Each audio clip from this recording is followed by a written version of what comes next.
Hi guys, today we are going to teach you how to candle budgie eggs.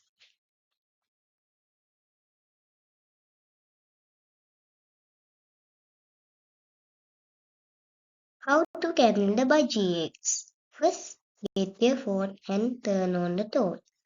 Next, turn the phone upside down and hold it over the egg.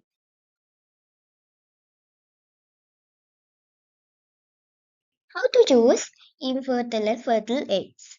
In the right, you could see some veins. That means a baby bird is in there. In the left, you could see only some yolk in it. It's the baby's food.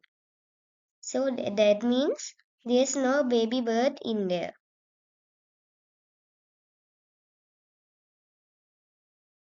This is the development of the egg.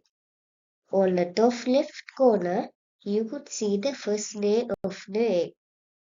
On the bottom right corner, you could see the hatching chick.